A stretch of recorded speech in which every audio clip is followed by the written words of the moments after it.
1 kilo silver வாங்க கேரளாவுக்கு போனால் 25,000 சேவ் பண்ண முடியும்னு சொன்னால் கேரளாவுக்கு கிளம்புவீங்களா? அது எப்படி? அதே சில்வர் தான், அதே ரேட்டு தான், அதே பியூரிட்டி தான். ஆனால் கேரளாவில் மட்டும் கம்மியாக இருக்குது, சென்னையில் மட்டும் அதிகமாக இருக்குது. உங்களில் எவ்வளோ பேருக்கு தெரியும் கேரளாவில் விலை கம்மி, சென்னையில் மட்டும்தான் அதிகம்னு? இது கேரளா தமிழ்நாடு மட்டும் கம்பேரிசன் இல்லாமல் கேரளா, தமிழ்நாடு, டெல்லி, மும்பை இப்படி நம்ம ஊரை சுற்றி இருக்க எல்லா ஊர்லேயுமே சில்வர் விலை மட்டும் டிஃப்ரெண்ட் ஆகிட்டே தான் இருக்கும். அது எப்படி? ஆனால் இன்டர்நேஷ்னல் மார்க்கெட்டில் புக் பண்ணுற மார்க்கெட் ப்ரைஸ் என்னமோ ஒன்று தான். ப்ரூஃப் பார்த்துடலாமா? இது போத்தீஸ் ஸ்வர்ண மஹால். அவங்களோட டிஜி கோல்டு ஆப்பை ஓப்பன் பண்ணி பார்த்தா உங்களுக்கே தெரியும் கேரளா, தமிழ்நாடுன்னு 2 இருக்கும். ரெண்டுத்துலேயுமே நீங்கள் தனித்தனியாக ஸ்க்ரால் பண்ணி பார்த்தீங்கன்னா கேரளாவில் சில்வர் ரேட் கம்மியாக இருக்கும், சென்னையில் அதிகமாக இருக்கும். தமிழ்நாட்டில் ஒரே கடை தான், ஆனால் ஊரில் மட்டும் டிஃப்ரென்ஸ் இருக்குது. ஆனால் ஜிஎஸ்டியும் மாற போகிறதில்ல, ஏன்னா இது இன்டர் ஸ்டேட் தானே. ஒரே கடைங்கிறதுனால அவங்களோட பியூரிட்டிலையும் எந்த டிஃப்ரென்ஸும் இருக்க போகிறதில்ல.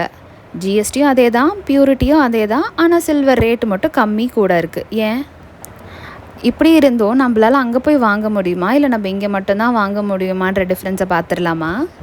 அதுக்கு முன்னாடி ஏன் டிஃப்ரென்ஸ் வருதுன்ற காரணம் தெரிஞ்சுக்கணும் இல்லையா?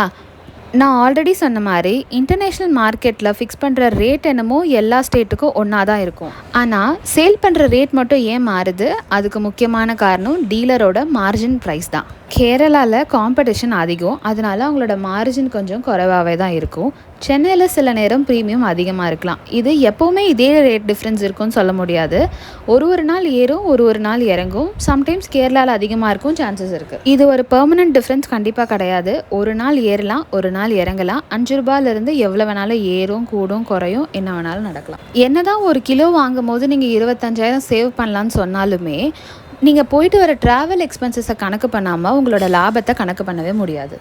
உங்கள் ரிலேட்டிவ்ஸ் கேரளாவில் இருக்காங்க, இல்லை நீங்கள் கேரளாவுக்கு ட்ராவல் பண்ண போகிறீங்க, அதனால் சில்வர் வாங்க போகிறீங்கன்னா இதில் எந்த பிரச்சனையும் கிடையாது. வாங்குறதுக்காகவே கேரளாவுக்கு போகணுன்னா அதோட எக்ஸ்பென்சஸ் காஸ்ட் எல்லாம் நீங்கள் கேல்குலேட் பண்ணி தான் ஆகணும்.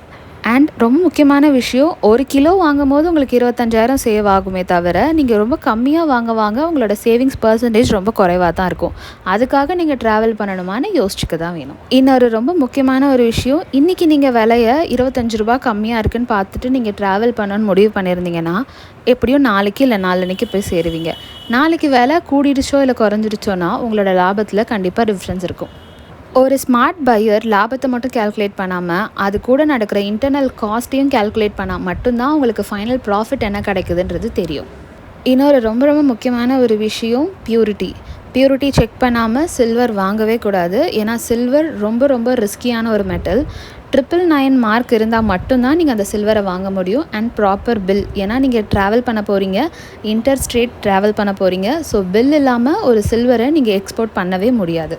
கண்டிப்பாக அன்னையோட சில்வர் ரேட்டை நம்ம ஊருக்கும் கேரளாவுக்கும் செக் பண்ணி தான் ஆகணும். அப்போ தான் உங்களுக்கு எவ்வளோ ப்ராஃபிட் நிற்கும்ன்றது உங்களுக்கு தெரிய வரும். Purity, proper bill, price comparison, இது 3ம் பண்ணாமல் சில்வர் தயவு செஞ்சு இன்வெஸ்ட் பண்ணாதீங்க. அண்ட் மோரோவர் மேக்கிங் சார்ஜை பற்றியும் நீங்கள் கண்டிப்பாக தெரிஞ்சுக்கிட்டு தான் சில்வரில் இன்வெஸ்ட் பண்ண வேண்டியது இருக்கும். நீங்கள் பாராக தான் வாங்க போகிறீங்கன்னா எந்த ப்ராப்ளமும் கிடையாது. இதுவே நீங்கள் ஜுவல்லரியாவோ இல்லை ஒரு ஆர்னமெண்ட்டாவோ வாங்க போகிறீங்க அப்படின்னா கண்டிப்பாக நீங்கள் செய்கூலி சேதாரத்தை பற்றி விசாரித்து தான் ஆகணும். ட்ராவல் பண்ணி சேவ் பண்ணணும்னு நினச்சி செலவு கூடுதலாக பண்ணிடாதீங்க. ஆல்ரெடி கேரளா போகிறீங்கன்னா வாங்கலாம், இல்லைனா சென்னையிலேயே நெகோஷியேட் பண்ணி வாங்க ட்ரை பண்ணுங்கள். நெகோஷியேட் பண்ணால் நிறைய கடையில் மேக்கிங் சார்ஜஸ் இல்லாமல் கொடுக்குறாங்க சில்வரில். ஸோ கண்டிப்பாக ட்ரை பண்ணி பாருங்கள். இன்னும் இந்த மாதிரி நிறைய டீட்டெயில்டான வீடியோ பற்றி பார்க்க சேனலை சப்ஸ்கிரைப் பண்ண மறந்துடாதீங்க. அண்ட் தேங்க்யூ ஃபார் வாட்சிங்.